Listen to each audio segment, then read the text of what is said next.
Compatriotes congolais, nous sommes encore au rendez-vous pour parler de la République démocratique du Congo. Aujourd'hui, nous sommes dimanche 2 mai 2021 et nous sommes au rendez-vous. Et avant de commencer le message de ce jour, je dois revenir un tout petit peu sur cette affaire de vaccin. J'avais dit dernièrement, dans mon dernier speech, j'avais demandé à notre peuple de ne pas accepter ce vaccin-là. Soyons bien clairs là-dessus. Le vaccin, c'est un remède. On ne peut pas refuser ce vaccin-là. Mais le problème est qu'on doit éviter le caractère qui est un caractère obligatoire.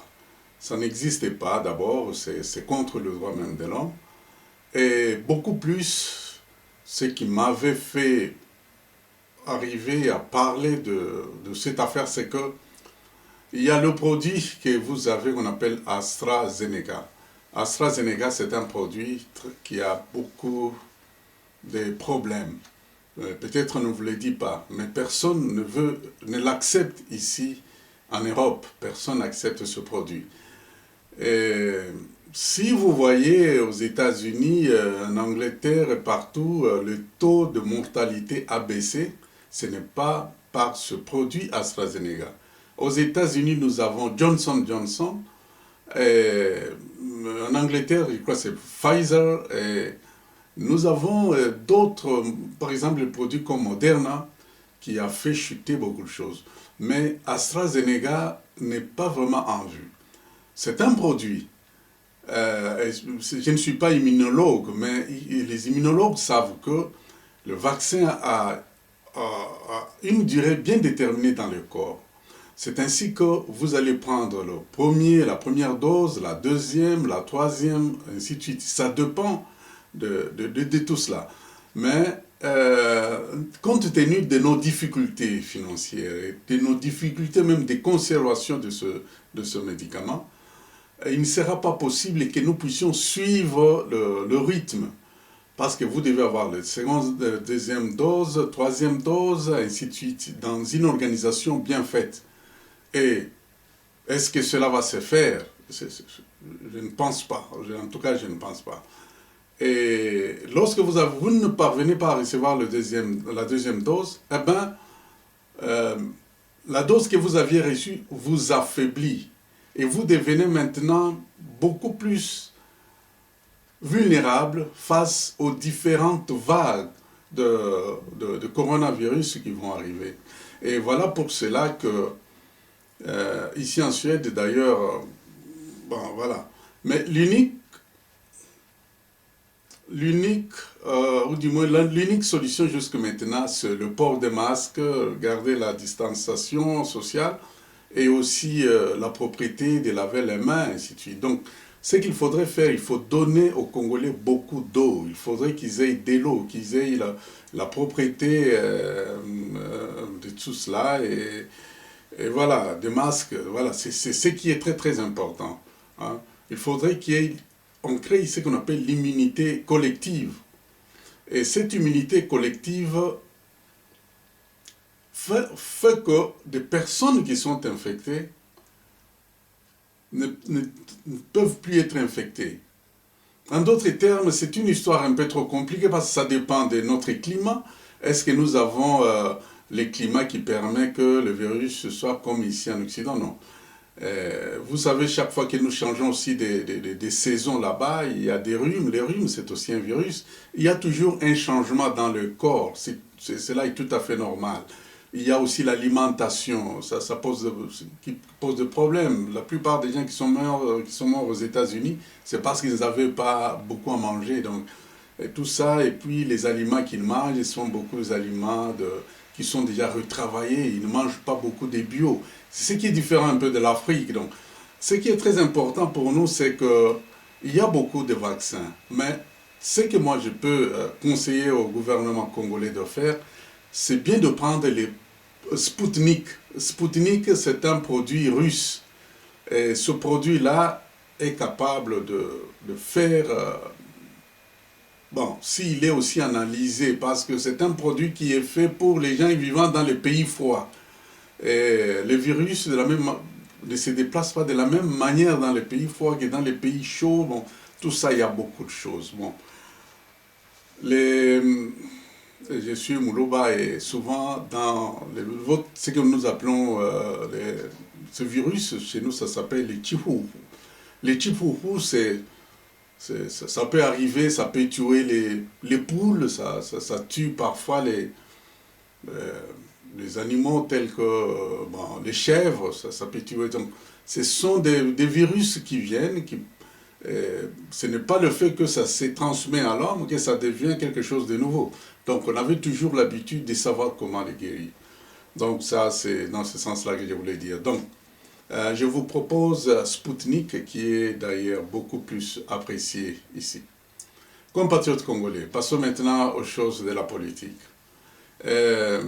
Nous avons vu le gouvernement être investi, et sûrement, c'est tout ce que moi personnellement j'attendais, et ce que le Congo libre attendait. Et je vous assure sincèrement que si ce gouvernement n'était pas installé, le Congo libre allait continuer dans sa voie de préparer le peuple à un soulèvement populaire. Parce qu'à ce moment-là, nous allions comprendre que Félix Tshisekedi, le président actuel, n'a pas vraiment les rênes avec lui et il a été roulé par les députés.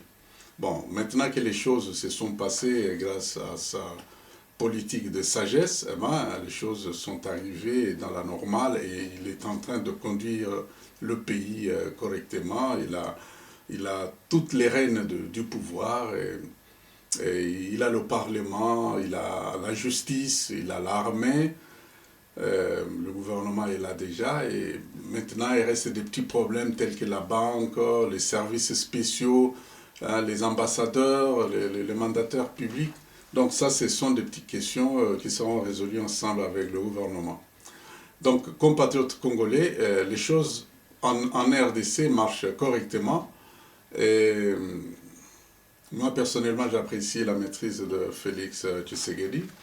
Je sais que si moi j'étais à sa place, je suis sûr que j'aurais eu toutes les organisations des droits de défense des droits de l'homme sur le monde. Parce que avec les temps de misère du peuple, en tout cas, il y a des choses où le président Félix est très large, alors que parfois il faut appliquer, aller dans cette rapidité pour soigner le plus possible le plaie des Congolais. Donc en fait, moi j'aurais eu beaucoup de problèmes, ça je vous le garantis. Compatriotes congolais, donc avec la proclamation du gouvernement, il y a un fait, c'est que Félix en tout cas s'est entouré de cette auréole de l'immunité. Félix Tshisekedi ne devient plus attaquable facilement. Et si vous avez attaqué, c'est le gouvernement qu'il faut attaquer. S'il y a le problème à l'Est maintenant, c'est le ministre de l'Intérieur. Et si ça persiste, le ministre de l'Intérieur doit être convoqué au Parlement. Et c'est le Parlement qui doit faire le travail. Ce n'est pas plus le problème de Félix. Et s'il y a les entrées des étrangers, c'est le problème du service des renseignements. Le gouvernement doit interroger c'est pas moi le chef de renseignement, ou carrément le chef de renseignement transféré directement au Parlement où il doit être attendu. Pourquoi? C'est comme par exemple l'entrée de l'AFDEL. En réalité, le problème n'était pas de Mobutu, le problème c'était du service de sécurité qui devrait être convoqué au niveau du Parlement pour aller s'expliquer comment nous avons eu ces intrusions. Qu'est-ce que vous avez demandé? Est-ce que vous aviez demandé les moyens que nous n'avions pas donnés? Donc actuellement, s'il y a une situation à l'Est, c'est le chef d'état-major général qui doit faire un budget de guerre. Et lorsqu'il fait ce budget de guerre, il le transmet au niveau du Parlement. Et le Parlement met à sa disposition les moyens que le gouvernement doit débloquer et que cette situation termine en peu de temps. Donc voilà, compatriotes congolais, les choses commencent maintenant à aller très bien. Donc c'est lui qui s'attaque maintenant à Félix Tshisekedi, en tout cas, soit il a une cécité politique, et cela, ça sera démontrable. Et aussi, c'est une personne qui sera beaucoup plus motivée par la haine, la jalousie, ou tout simplement par la méchanceté. Compatriotes congolais, ça c'est un dossier. Passons maintenant au suivant, c'est que nous sommes en train de vivre cette dynamique de l'union sacrée que nous devons comprendre. Cette union sacrée vient de nos traditions. Donc nous, en RDC, nous avons toujours eu cette tradition de se mettre ensemble chaque fois qu'il y a des problèmes et de regarder au devant. On l'a vu en 1960, bien que Lumumba et Kasavubu ne s'attendaient pas, mais à ce moment-là, ils devraient se mettre ensemble et arracher l'indépendance. Nous avons vu même récemment, en 2003-2004, il y a eu l'expérience inédite de 1 plus 4. Donc, et chaque fois, on faisait taire les petites divergences. Et c'est cette même idée-là qu'aujourd'hui, nous sommes en train de voir dans l'union sacrée. Donc, en réalité, dans l'union sacrée, tous les partis politiques cessent de fonctionner, du moins, sur le plan idéologique, ça doit continuer, l'organisation administrative, ça continue. Mais le problème, c'est au niveau politique. À ce moment-là, nous avons tous une même vision, une même tournure dans l'avenir pour reconstruire le pays.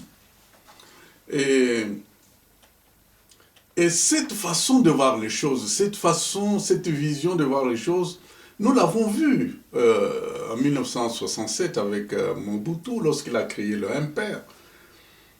Mobutu est parti de l'expérience telle que de 60 à 66, il y avait des guerres politiciennes, tout ça.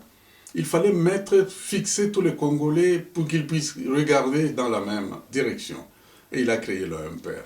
Et nous l'avons vu aussi avec l'arrivée de l'AFDEL. Lorsque l'AFDEL est arrivé, la première des choses, il a fait taire d'abord les partis politiques. C'était pour leur donner une vision, de considérer beaucoup plus le pays que leurs initiatives de partis politiques.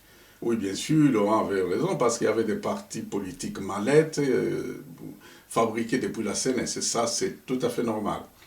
Mais la seule grande différence avec Félix, c'est que et Mobutu et Laurent Désiré Kabila, ils ont utilisé la baïonnette, la force de la baïonnette pour imposer leur idéologie. Et c'est ça la force de Félix maintenant, lui utilise la sagesse. Il utilise l'intelligence pour amener tous les Congolais à accepter l'idée de voir les choses dirigées dans le même sens. Compatriotes congolais, ces réalités, nous ne devons pas les mettre de côté. Cette réalité, c'est une réalité que nous devons capitaliser. Nous avons vu le MPR continuer, où les Congolais se sont retrouvés, même si à la fin les choses n'ont pas su marcher, parce que nous connaissons pourquoi. Et que pour le musée, il est venu par exemple avec les CPP, qui est le comité de pouvoir populaire, c'est-à-dire donner le pouvoir au peuple. C'est ce qui est en train d'être fait. Je le vois déjà avec tout ce qui est avec les combattants debout, oui. Oui, les combattants debout. Ils sont en train de le faire, c'est-à-dire ils s'approprient de ce pouvoir.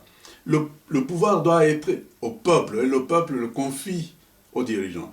Et si Félix est en train de réussir jusque maintenant, c'est parce qu'il a le peuple qui le soutient. Et ce peuple est libre dans sa façon de s'exprimer. C'est justement cela, c'est que nous sommes en train de chercher. Et cette expérience politique est encore possible d'être expérimentée maintenant. C'est ainsi que personnellement, il serait mieux que l'union sacrée puisse refaire beaucoup de choses, puisse s'inspirer par exemple du cas du comité central du MPR. Et pourquoi je le dis, et vous allez comprendre, c'est pour organiser les forces politiques du pays. Ce n'est pas une obligation, mais ce sont des gens qui aimeraient participer dans ce forum-là. Et si nous regardons tous dans la même direction, le Congo va bénéficier de beaucoup. D'abord, il n'y aura pas de questions ou de conflits post-électoraux. Et c'est dans cette moule du comité central où il y aura la bagarre des idées. Donc, vous êtes candidat chef de l'État, prenons, je prends par exemple des partis politiques parce qu'on doit laisser le parti politique la possibilité de s'exprimer. On ne supprime pas les partis politiques parce que ce sont des idées. On ne peut pas supprimer une idée. Mobutu l'avait fait en supprimant les idées. Mais l'UDPS avait amené des idées novatrices dans l'accord des Badolités. Dans cet accord, ils avaient dit, du moins les 13, tenu par c'était Kibasa qui était le président, et qu'on disait que nous voulons tous travailler dans le MPR, parce que c'est notre famille politiquement organisée. Mais nous voulons qu'au sein du MPR, qu'il y ait la contradiction, et qu'il y ait la contradiction au niveau du comité central, avec, à cette époque, je crois, c'était Kibasa, et puis au bureau politique, il faut qu'il y ait la contradiction, et au niveau du gouvernement, et c'était là où il y avait Étienne Tshisekedi. Et il devait organiser ces oppositions dans toutes les structures. C'était pour faciliter, parce que vous savez, la politique, ça se discute. La politique, c'est là où se décide l'avenir du pays et de la vie des hommes. Vous ne pouvez pas faire la politique pendant les élections pour aller tromper les simples populations, une population qui ne connaît rien de la politique, et vous devez lui amener des choses, lui tromper, mais c'est au sein du comité central où c'est discuté de grandes choses. Admettons, je vous donne un exemple au hasard. Le MLC amène son projet, il dit qu'écoutez, moi je dois participer aux élections de 2023, par exemple. C'est un exemple que je donne. Voici. Mais vous devez d'abord parvenir à convaincre les hommes politiques qui sont dans ces structures. Parce qu'à ce moment-là, nous ne voyons pas votre enrichissement, mais nous voyons l'enrichissement du pays. Qu'est-ce que le pays va gagner dans vos idées? Donc il faudrait qu'il y ait cette structure-là, qui s'appelle comité, ça peut être comité central, ça peut être... Il doit y avoir des structures. Et nous avons encore le temps pour réaliser cela. Compatriotes congolais, ça, ce sont des passés politiques que nous avons. Et ces choses-là vont avoir des ramifications jusqu'au niveau de la rue, au niveau de la commune, au niveau de la rue. C'est là où nous trouvons des CPP qui sont un pouvoir. Dans les CPP estudiantines, c'est là où la population s'approprie du pouvoir, en fait. Donc voilà un peu l'idée que nous aimerions. Nous préférons que pour placer des bases solides, il faudrait que nous puissions arriver jusqu'à ce niveau-là. Et lorsque, actuellement, avec les moyens que nous avons dans les réseaux sociaux, moi je suis en train de voir qu'il y a beaucoup de compatriotes qui ont de très bonnes idées, et ces idées, nous devons éviter que ces idées se refroidissent, et ces idées se perdent, parce que c'est le Congo qui va perdre. Et chaque personne dans ce pays a sa mission. Et tout le monde ne peut pas être chef de l'État, ça c'est sûr. Mais au niveau des idées, au niveau de contribuer pour que les choses aillent de l'avant, bien sûr, ça, il faudrait vraiment permettre à tout le monde de pouvoir le faire. Compatriotes congolais, je suis en train de dire ces choses parce que, comme je l'ai dit, ça va servir le pays. Dans cette structure, c'est une pépinière de cadres politiques convaincus, comme je l'avais dit. Et nous allons mettre fin aux aventuriers politiques. Nous allons mettre fin aux conflits post-électoraux. Et nous allons mettre fin aussi au système des aigris. Hein. Parce que avec les aigris, ce n'est pas l'État qui gagne. Prenez par exemple Lunda Bululu, qui était Premier ministre, un des premiers ministres, un des meilleurs premiers ministres sous le règne de Mobutu. Mais le monsieur est mort comme ça, presque dans l'anonymat. Et cela fait très mal. Et des choses comme ça, ce ne sont pas des choses qui doivent continuer à se répéter. Et pour cela, nous devons avoir une structure capable de pouvoir laisser les gens continuer à vivre correctement et en apportant leurs idées. Et je sais qu'avec l'avènement de Félix Tshisekedi, dans ce pays, à la tête du pays, il n'y aura plus jamais de guerre dans ce pays. Il n'y aura plus jamais de guerre post-électorale dans ce pays. Il n'y aura jamais des attaques extérieures contre ce pays. Parce que il a maintenant tous les rênes en main. Il ne peut pas dire, il n'a plus maintenant, il n'a plus de raisons de dire qu'il n'a rien. Il a maintenant tout et nous devons l'aider à pouvoir aller vers l'avant. Et la convocation dans les meilleurs délais d'une convention de l'Union sacrée est très importante pour fixer les différentes structures. Hein, les différentes structures. Parce qu'en fait, nous avons perdu beaucoup de temps. Il est temps maintenant de rassembler tous les efforts, les mettre ensemble pour que nous puissions aller de l'avant. Comme l'avait dit Etienne Tshisekedi, nous allons récupérer les 50 ans perdus à son époque, c'est à cette époque, maintenant c'est 60 ans. Nous devons récupérer les 60 ans dans les 10 années de notre mandat. Et c'est ça, c'est que l'Union sacrée va le faire parce que il est vrai que nous avons l'Union sacrée. Est-ce que l'Union sacrée va continuer jusqu'après 2023? Mon souhait est que ça puisse continuer. Que ça puisse continuer au-delà de 2028. Mon souhait est que cela puisse continuer. Mais il faudrait mettre pour le moment des bases solides afin de pouvoir ne pas tout le temps répéter les mêmes choses, parce que Mobutu est venu avec les mêmes choses, avec les MPR. C'était une très bonne idée, et nous l'avons vu, beaucoup de choses évoluer dans ce pays. Les Inga, des grandes choses, on en a vu. Nous avons vu la FDL venir, bon, tout le monde était au garde à vous, bon, maintenant Félix est arrivé, il faudrait que tout le monde se mette au garde à vous, et que cela ne soit plus des répétitions, mais que cela soit réellement une vie congolaise. Compatriotes congolais, voilà ce que j'allais dire à ce niveau-là, aussi au niveau du gouvernement et de l'Union sacrée, parce qu'on revient toujours là-dessus. Et maintenant, je passe un peu au Congo libre, parce qu'aujourd'hui, je parle beaucoup du Congo libre et ses orientations. Et j'ai fait savoir que, comme je l'ai dit, si ce gouvernement Lunda Bululu n'était pas investi, le Congo libre allait continuer son programme de soulèvement populaire. Mais maintenant, c'est un peu changé parce que les choses, Félix après a réellement tous les bâtons de commandement.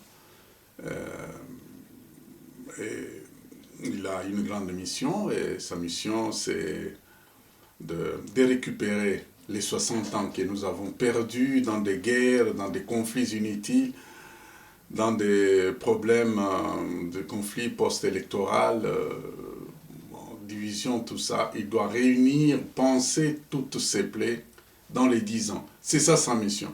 Il n'est pas là pour développer vraiment ce pays. Il est là pour penser le plaies. Hein? De remettre le pays au niveau de lorsque nous étions en 1960. Qu'est-ce que nous avions en 1960? Nous avions des bonnes routes, nous avions des bonnes écoles, nous avions de l'emploi, les gens mangeaient 5, 6, 7 fois par jour. Bon, donc voilà, les routes étaient en bon état. C'est ça ce que Félix est en train de faire. Il ne fait pas quelque chose de nouveau. Mais quelque chose de nouveau viendra après. Il est là comme un médecin pour soigner les plaies. Bien que nous sommes maintenant dans le modernisme, parce que nous avons l'Internet, qui n'était pas en 1960. Mais comprenez qu'il est venu remettre le pays sur les rails tel qu'on l'avait laissé. L'université de Kinshasa était une très bonne université. À un certain moment, cette université a commencé à manquer des portes, et même des fenêtres. Hein, les gens, bon, les élèves n'avaient même pas de place où se mettre. Il fallait se bousculer pour entrer dans l'auditoire. Voilà, des choses comme ça. Et l'auditoire insuffisant, et tout ça. Et c'est là, ce n'est pas seulement à Kinshasa, mais dans les autres universités, Kisangani, je sais que ce sont des universités qui n'ont pas de portes et de fenêtres. Mais les Belges ne nous sont pas laissés dans cet état-là. Voilà pourquoi Etienne Tshisekedi est arrivé justement pour remettre toutes ces choses bien sûr, même s'il fait des sauts de mouton, parce que c'est une innovation avec la population qui s'est accrue. Bon voilà, il y a beaucoup de choses qu'il est en train de faire, mais dans la logique de remettre le pays sur les rails et de récupérer toutes les 60 années que nous avons perdues dans les danses, dans je ne sais pas moi, comme, voilà. Compatriotes congolais, nous, au niveau du Congo libre, et vous allez comprendre ce que c'est le Congo libre, parce que le Congo libre, c'est aussi une idée comme l'idée de l'union sacrée. Mais le Congo libre, c'est une idée qui est dans un pouvoir virtuel. Parce que l'union sacrée gère le pouvoir. L'union sacrée a l'armée. L'union sacrée a les finances. L'union sacrée gère tout ça. Mais dans le Congo libre, c'est un pouvoir qui est virtuel. Et je vous fais savoir, d'ailleurs, c'est pour cela que je suis là, c'est pour vous donner bien sûr cet éclaircissement. Et le Congo libre ne peut jamais réussir si l'union sacrée échoue. Parce que le Congo libre ne sera que la continuation de ce qu'on appelle l'union sacrée. Et comme je l'ai dit, l'union sacrée est là pour donner aux Congolais de l'eau, de l'électricité, de l'emploi, mettre en place des routes, les soins de santé. Donc ce sont des choses que nous allons voir, des choses matérielles. Il va faire des écoles, il y a des bateaux, il est en train de les acheter et vous êtes en train de les voir. Il fait des choses visibles. C'est ça son rôle. Mais le Congo libre n'est pas dans les visibles. Le Congo libre est dans l'immatériel.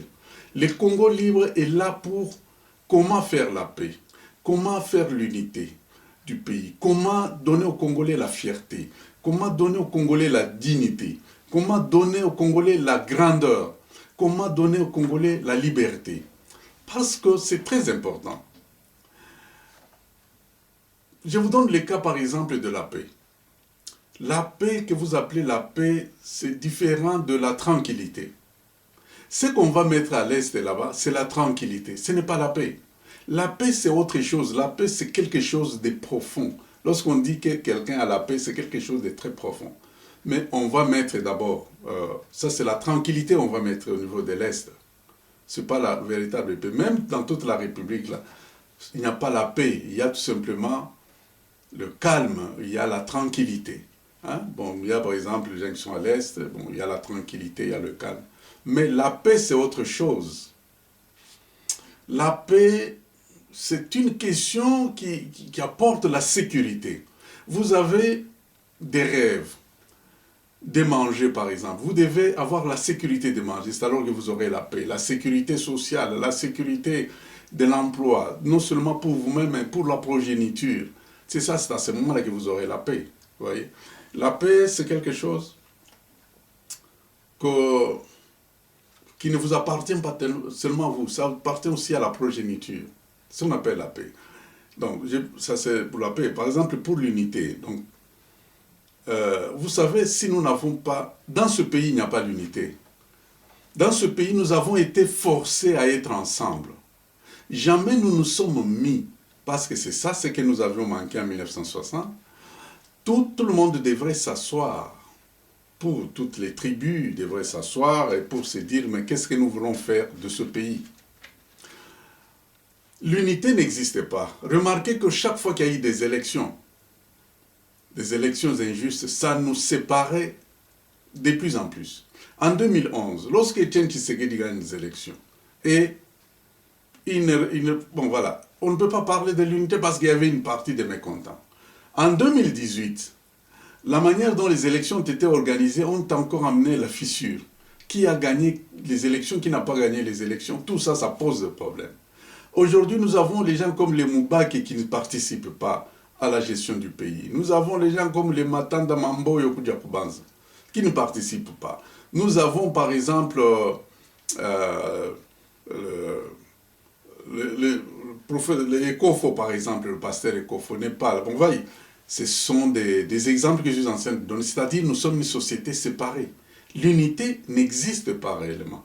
Aujourd'hui, si vous attaquez à tel, on dira que non, vous êtes attaqué, par exemple, au Koussou, vous êtes abattu, vous êtes là pour les gens de Songo, ou bien vous êtes contre les Bembe, vous êtes contre les Luba, vous êtes contre les Boyo, vous êtes contre... Donc tout dépend. Hein. Nous avons vu même avec le voleur, le ministre voleur là qu'on a arrêté à Brazzaville. Non mais ce sont des gens quelques groupes de gens de son ethnie qui commencent à se dire non voilà pourquoi vous l'attaquez. Donc voilà, l'unité, les gens, ils ont raison parce qu'ils ne comprennent pas pourquoi il fallait que ce monsieur-là, que je ne connais pas vraiment le nom, excusez-moi, ce monsieur-là soit arrêté. Ils ne comprennent pas. Les autres même ont fait, même les gens de Caméré. Les gens Caméré ont commencé à marcher et ils se disent que non, voilà, c'est parce que ce sont eux, ils ont le pouvoir, voilà, ils font ce qu'ils sont en train de faire. Bon, nous, on l'a vu même au niveau des ministres. Il y a les ministres qui se disaient que, bon, écoutez, nous, on ne participe pas parce que nous sommes de tel coin, nous ne sommes pas représentés. Tout cela donne la fissure. Cela, c'est dans les cœurs. Et le Congo libre est là justement pour essayer de faire à ce que chacun soit accepté, respecté et protégé. C'est alors que nous aurons l'unité. Un pays sans unité, c'est un pays qui est fertile au chaos. Et il n'y a pas l'unité lorsque les chefs coutumiers ne sont pas associés à la chose publique. Les chefs coutumiers ne se sentent pas vraiment concernés. Vous avez par exemple les chefs qui sont à Lubero par exemple, les Nande, ils se sentent que bon, lorsqu'on tue les chefs comme un Sapou, ce n'est pas leur problème, eux aussi ont leurs problèmes, mais lorsque par exemple les Rega ou les Bembe sont attaqués, bon, les autres maintenant qui sont à Bokungu, les Ngando, les Saka ou bien les Ngombe, à Boudjala, ils vont se dire que nous, ça, ce n'est pas notre problème. Ça, c'est le problème des gens, ce sont les problèmes des Rega, ce sont les gens des Mituku. Les Mituku sont des gens qui sont... C'est une tribu qui habite à Punya. Donc, nous n'avons pas ce qu'on appelle l'unité. Et le Congo libre est dans ce sens-là. Bon, je ne peux pas entrer beaucoup dans les détails parce que c'est comme une explication, mais vous comprenez en fait ce que nous voulons faire du Congo libre, qui est beaucoup plus immatériel que matériel. Comme patriote congolais, je sais que 10 ans de Félix, 10 ans de pouvoir, c'est pas long. D'ici 2028, il va quitter le pouvoir. Il n'aura peut-être pas à réaliser tout. Voilà pourquoi, si vous êtes Congolais, mettons-nous tous à la pâte et nous risquons de faire un miracle.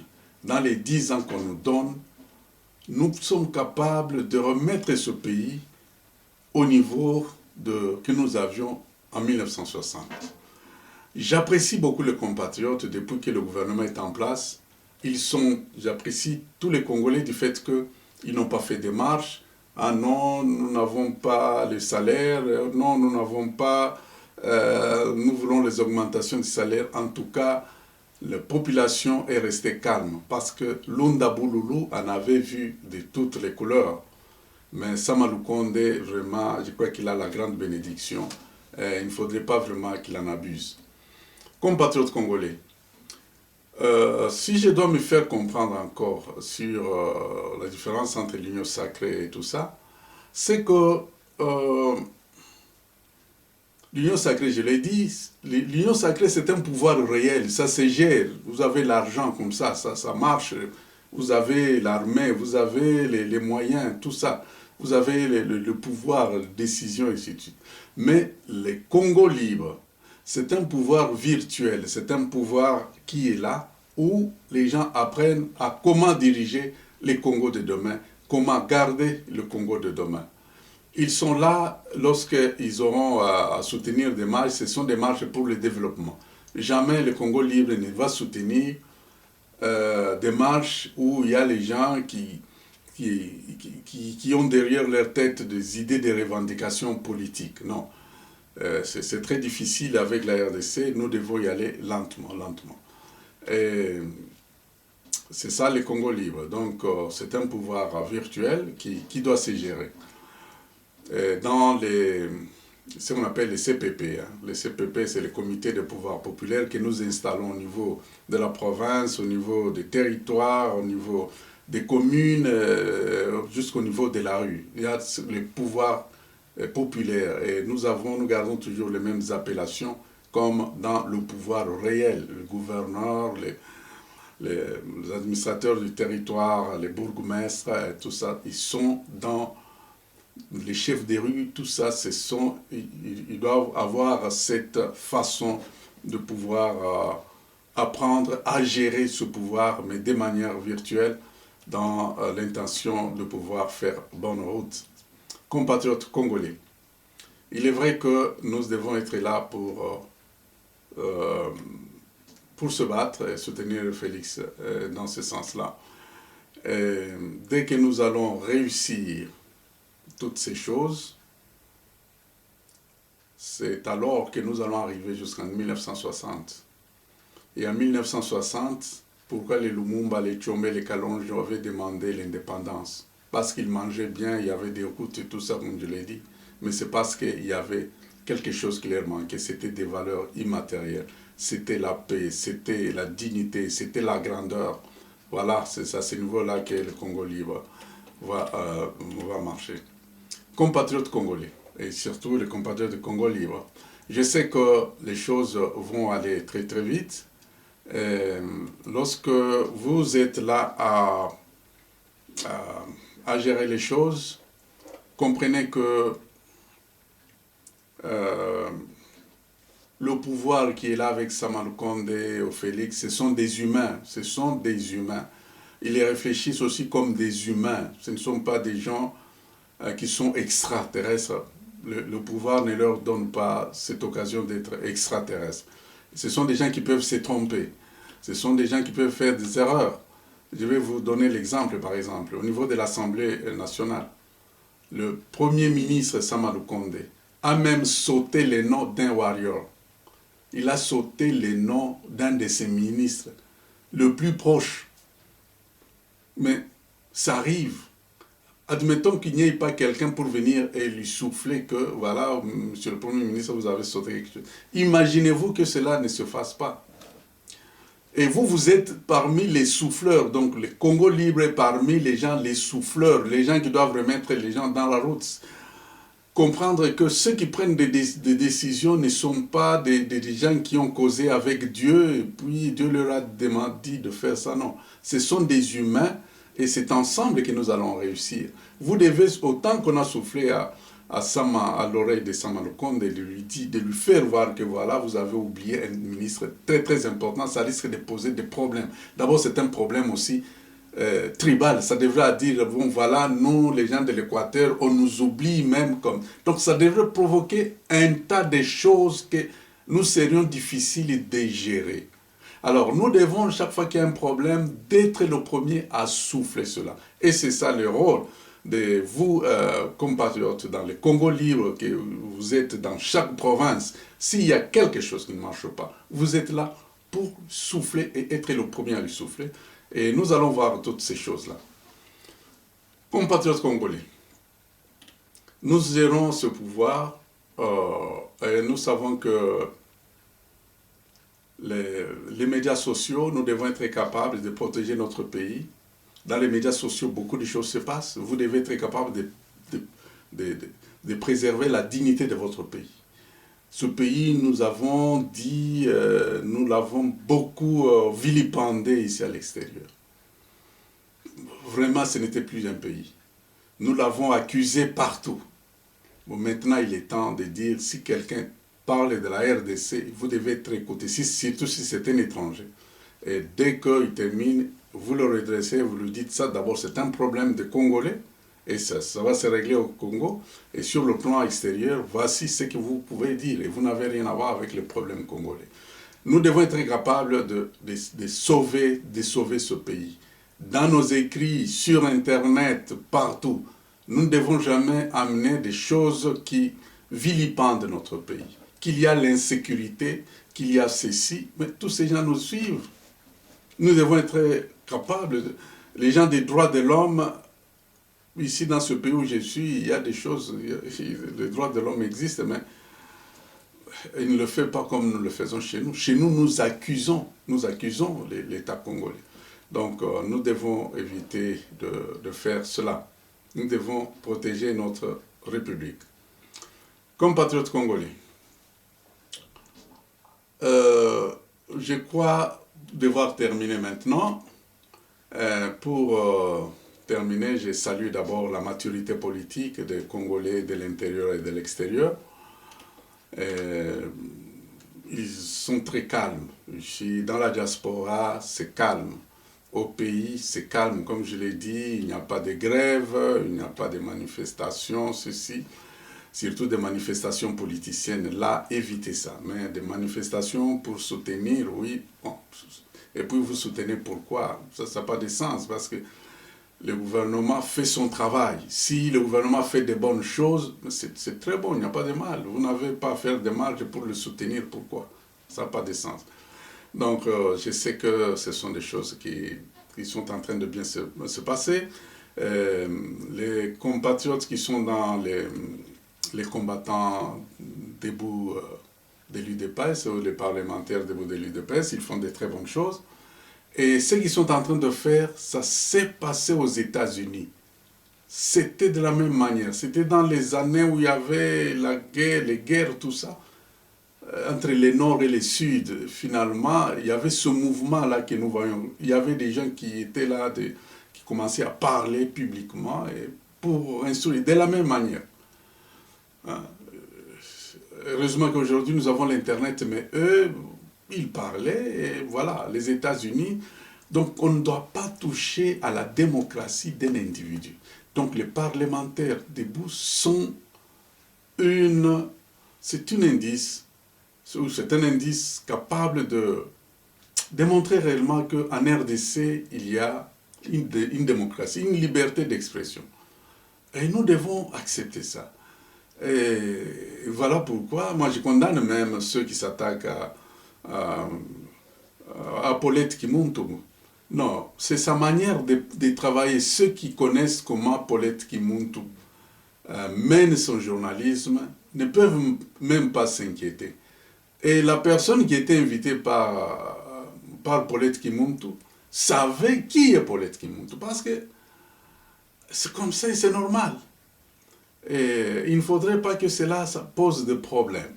Et voilà, j'aimerais bien que les compatriotes ou tous ceux qui sont en train de s'afflammer, Paulette Kimuntu n'a rien à voir dans ce que vous lui reprochez. Elle fait son travail selon son rythme. Tous les journalistes, moi je suis journaliste, j'ai ma façon aussi de faire voir les choses. Je parle de ma manière. Et nous ne pouvons pas tous parler de la même manière. Donc voilà, c'est un peu ça. Bon. Ce que je peux dire aussi est que notre pays, sur le plan extérieur, a des problèmes. Le problème, c'est au niveau international. Les vautours ne nous laisseront jamais tranquilles. Ça, mettez-vous en tête. Les vautours ne nous laisseront jamais tranquilles. Voilà pourquoi ils sont toujours là pour nous mettre les bâtons dans le haut. Vous avez appris que les 17 et les 18, il y aura un sommet France-Afrique au niveau de Paris. Vous avez vu le président Félix être là. Et dans ce que Macron a parlé, il y a déjà une piste. Il y a déjà une piste de ce que la RDC sera au centre de cette réunion. Je suis en train d'entrevoir les discours de Nicolas Sarkozy, qui sera remis sur la table. Et Sarkozy dit ceci, qu'il fallait une restructuration de la région des Grands Lacs. Et le discours, tout le monde l'a suivi, et c'est un discours très petit. Si vous voulez, je peux encore vous le mettre, pour ne fût-ce que vous rappeler. Je vais un peu... Alors, soyez un peu très attentifs au niveau un peu de ce qu'il dit. Hein. Je vais vous donner ces pour 1 minute ou 1 minute et demie. Du continent africain et du monde entier, le sommet pour le financement des économies africaines. Je veux ici que chacun ait bien en tête le choc, pas simplement sanitaire, mais économique, que le continent africain subit depuis 2020. C'est un ralentissement profond, très fort, l'année dernière et encore cette année, dans un continent qui est en pleine expansion démographique. Et nous ne pouvons pas faire, en quelque sorte, comme si nous pouvions continuer avec les recettes d'hier. L'Europe a une réponse exceptionnelle, une politique monétaire inédite, une réponse budgétaire qui s'est traduite en juillet dernier avec un plan de relance historique. Les États-Unis d'Amérique ont annoncé un plan fédéral inédit et ont une des politiques monétaires les plus accommodantes. Et nous sommes en train collectivement d'abandonner l'Afrique à des solutions qui datent des années 60. Je me félicite qu'on puisse avancer. Bon. De toutes les façons, vous connaissez ce discours. Il est sur le net. Mais il y a des choses très importantes qu'il a parlé. Et lorsque je parle de ce que Sarkozy avait parlé sur la restructuration du pays des Grands Lacs, il avait dit ceci. D'abord, ils ont conclu pour le moment. Ils ont conclu que l'option militaire qui a même amené l'Ouganda, le Rwanda et le Burundi, cette option-là n'a pas donné de solution. James Kabarebe, un Rwandais, était ministre de la Défense là-bas. Donc, ils ont compris qu'ils ne peuvent pas résoudre cette question. Donc, l'accord de l'Emera avait échoué. Mais le problème, c'est celui-ci. Le Rwanda, le Burundi sont deux petits pays, mais surpeuplés et pauvres, à côté d'un pays très grand et immensément riche. C'est là le problème. Donc, lorsque Félix est en train d'aller là-bas, il sera mis devant une réalité que moi et vous comprenons. C'est la réalité du fait que la géographie d'un pays ou la loi géographique, on ne peut pas la changer. Le Rwanda restera là-bas, nous l'avons trouvé 100 ans après, jusqu'à ce que Jésus reviendra, le Rwanda sera là où il est. Et le Congo sera là où il est. Et à ce moment-là, les problèmes sérieux existent et des problèmes profonds existent. Nous sommes obligés à vivre ensemble ou alors à mourir comme des idiots. Et la solution médiane a été trouvée, c'est que la solution qui doit être trouvée, parce que c'est sûr, parce que le problème rwandais, burundais, au niveau de tout ça, comme je l'ai dit, de la démographie, c'est un problème réel, ça existe. Le problème des Tutsis, ou Tutsis, ces choses-là ne s'entendront jamais jusqu'à l'arrivée de Jésus. Mais dans l'entretemps, les Hutus sont à l'extérieur. Ils vivent une vie où vraiment ils deviennent apatrides. Et bon, voilà, des choses comme ça. Mais il faut trouver une solution. Et cette solution va arranger la situation Hutu-Tutsi. Cette solution va résoudre le problème des terres. Et cette solution va résoudre la question du développement, ou du moins les richesses, parce que c'est le problème des richesses. Il y a les richesses et puis il y a le développement aussi de la sous-région. Ça, nous devons comprendre. J'ai des appréhensions lorsque je vois que le gouvernement de Warriors est composé beaucoup plus de juristes. D'abord, les quatre vice-premiers ministres sont presque tous des juristes. Mamaev Bazaïba, Tundula, ils sont tous des juristes. C'est parce que maintenant la bataille sera beaucoup plus juridique. Et maintenant j'arrive à la question où M. Ngwanda avait dit ceci. Il avait dit que, est-ce que vous voyez ce Félix que vous voyez? Le Félix Tshisekedi que vous voyez, il a la clé entre ses mains. Ou il va vendre le pays, donc légaliser tout, et le pays sera bien vendu. Ou alors, il est là pour donner la solution et sauver ce pays. Ça vient de la bouche de Ngwanda. Mais Ngwanda, déjà dans sa tête, il était beaucoup plus pessimiste qu'optimiste. C'est ainsi que lui parlait beaucoup plus de la balkanisation.